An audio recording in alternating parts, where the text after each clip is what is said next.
I'm Adrienne Garialdi, and I'm the District Administrator for the Shasta Valley RCD. And I'm really happy to be here today to share two of our projects that we've done through the IRWIMP program in the Shasta Valley. And here you see an overview of our valley with the Shasta River running through it. It's a high desert valley, and the Shasta River is spring-fed. It's fed with water that falls on Mount Shasta and around the valley, sinks into the ground, and comes out as springs. So we have a year-round base flow. It's cold water, great for agriculture, but also important to our fisheries. So we're located at the top of the state, you can see a little up in Siskiyou County, and here's our watershed. And I'm sorry I don't have a pointer, but the two projects, I don't know, maybe there is one here. Is there a pointer? So the focus with the flashboard dams, of course, was the listing of coho salmon as threatened. And we had a number of old flashboard dams that were on the river. And basically the impact is fish passage and water quality. So irrigation starts in the valley on April 1st. In April, we still have out-migrating juvenile. So it's an issue if they can't get by these dams. And then in the fall, our irrigation turns off October 1st. But conceivably, we could have Chinook salmon coming into the river in September. So this was the first dam that we removed. It was a smaller dam. It served about 5 landowners, and I believe this was constructed in about 1913. You can see it's pretty gnarly looking, but it served to back up the water. Boards were put in the spring. Water backed up, was ponded behind it, and then flowed into a diversion, and by gravity irrigation, it irrigated these 5 different farms. Oops. So we had IRWIMP funding of about $770,000. The total project cost was $2.6 million. There were, I believe, 9 different funders, different funding partners on this project. So we removed the barrier. We installed boulder weirs and a pumping station.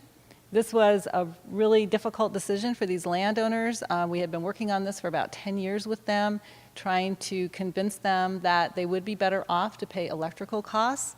But of course, he didn't want to do that. They wanted to keep those ditches and that water flowing down it for free. But it's been a win-win outcome. The ranchers are really happy with their pumping station now. They actually are delivering the amount of water they pump. They're pumping less water through the on-farm efficiency, putting in some pipelines to deliver.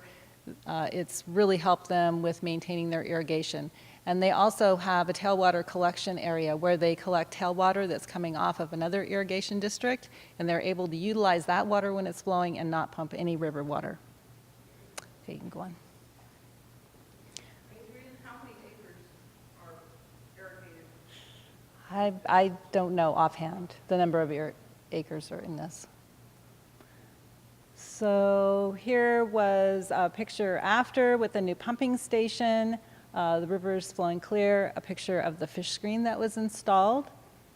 And of course, we did rooted stock plantings along the banks, and also one of the pipelines that was installed in February of 2008.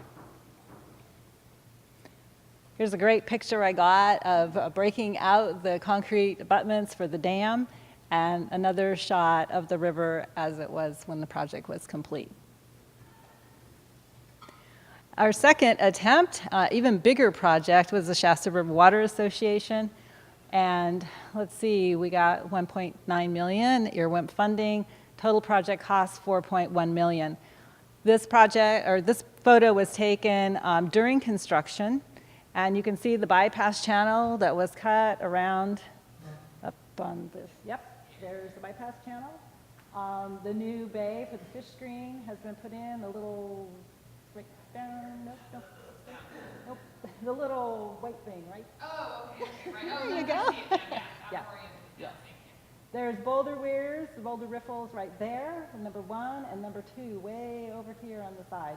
And those raise the level of the water, so water flows in through that bay where the fish screen is, back into wet wells and the new pumping station. Here's the old dam, constructed in the 1800s. It's one of the first ones in the valley. About 140 irrigators, all on this irrigation district. There are new pumping stations with variable drive pumps. The great thing is with that, they used to either have pumps on or pumps off. With the variable drive pumps, they're able to gear down if they need to. So in the fall, we've been doing some flow remediation. If we have really hot weather, low flows, lots of salmon coming in, they can kick back a little more water in the stream. And here is a post-project picture looking up by the fish screen from the north end. And if you go on to the, and here's another picture in spring of 2009. And we tried to get another photo here, but you actually can't get out there. If you get through the brush, you get a picture of the brush. So I encourage you all to go into the other room and see the videos that Mo put together for both of these projects, and you'll see current conditions. So some of the benefits of the projects that we did was increased efficiency and water conservation for 165 users in the Shasta Valley. We reduced the impoundments and improved water quality. The Shasta River has a TMDL for low dissolved oxygen and high temperature. We removed the barrier to fish passage. In fact, the very fall of Shasta Waters project, there were fish spawning at that lower riffle, which was pretty exciting. We've reduced and reused warm tailwater, increase the awareness and education of conservation issues for our landowners and the community. And I think this is a really important aspect of these projects.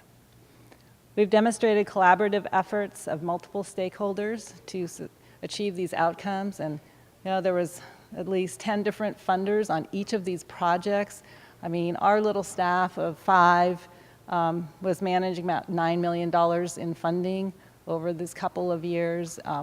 Probably 35 grants open, all different pieces of these 2 projects and other projects that we were involved in. And of course, we provided economic opportunities for local contractors and businesses. Virtually all the work that was done on these projects was done by local entities. And then, the downward side of doing these projects, I was asked to present this, and I'm going to use the Shasta Water Association project as sort of the one to take a look at. So, the bond freeze. We all know what happened there. And I have to say, great work by Jen and everybody at Humboldt. I mean, that happened at Christmas. We worked over Christmas. I know I received an email from Jen on Christmas Eve. But this is basically what we were faced with by the next summer. So you can go on. And then just yeah, okay, there you go. So we had the bond freeze in December. Everything shut down. Unfortunately, it left us with 2 contractors. We had outstanding bills of over $700,000. So what we did, we had some other, funding coming from our other funders that we could use, and we made partial payments to our contractors up until about June. And then at that point, we were out of money. There was nothing else we could, do. We already had a line of credit. We didn't want to borrow more money if none was coming in because we were paying interest on it. So we basically went into shutdown mode. And we laid everybody off. We were all on unemployment. We did critical work that had to be done, and that was about it. About that time, our one contractor, who was probably holding the largest amount of this money that was outstanding, was notified by his bonding company that if he didn't pay on the equipment that he had bought, which was mainly the pumps that were delivered for Shasta Water Association, they would no longer bond him and he wouldn't be able to work. So we limped along into the fall, July, August. We finally got a big payment. We got people paid. We kind of started back to work, and then I was also faced with the issue that I lost Amy Campbell and Tim Beck. They were the project managers for these projects. Karen Mallory was able to gear up to working more full-time, taking over this project. Because we were moving into monitoring, she was our monitoring specialist. But losing 2 key staff members that did project management was really a hit. So we basically kept going into this year, and then our loan was due. But we had been accruing all this money on retention over this time, and we had been pretty much shut down for 2 years, a year and then another year getting going, getting back up, working. So we negotiated to be able to get the retention that had been accrued, which was $165,000. And we basically paid off our loan the day before it defaulted. So go to the next one. Yep, same thing. So that put us to this summer. We paid the loan. We have an additional $240,000 worth of work to complete. We went out to bid on these projects, basically telling contractors, if you bid on this and you get this job, we have to pay you when we get paid. The final $200,000 will be held till the end of this project, so we cannot pay, okay? So we have a contractor who bid and got one of the projects. He's now refused the work unless we can guarantee him payment in 60 days. And then this past week, he said he won't sign the contract because of the federal government shutdown. And he's afraid that he won't get paid. And to top that off, because of not being able to make timely payments on our line of credit, which I had spent many years building up to having $200,000, I no longer can access a line of credit. And I've tried small banks, little banks, ag credit, everything under the sun. So of course at the end, we're going to hopefully be done with our last part of work in December, and then I have, well, final payment. When are we going to see it? That's the big question. So onward to round 3, I put this together thinking of things that could possibly be done, a loan program through Humboldt County, our local counties, USDA, or some other entity. Releasing retention, especially on these large multi-year projects, at some point, whether yearly or at the completion of different portions of it, because you just can't afford to carry all of that. One of the things that USDA said, rural development was, and the bank too, being able to potentially assign the payment directly from the state to the bank. Then they would consider that as, reducing that risk, that they would get paid.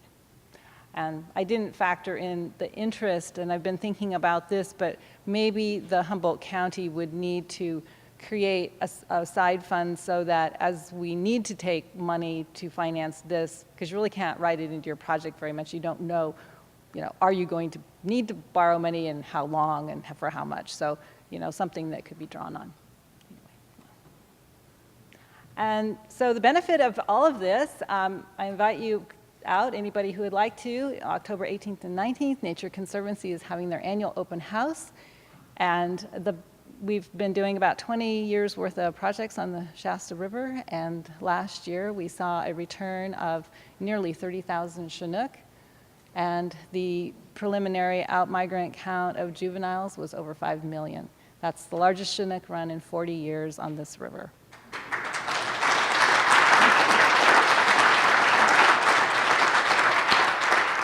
And another great part with this, we have a day and a half prior to the open ranch where we have school children come out. We have over 500 children in a day and a half that go through, that do various activities and are on the river and get to see salmon out there.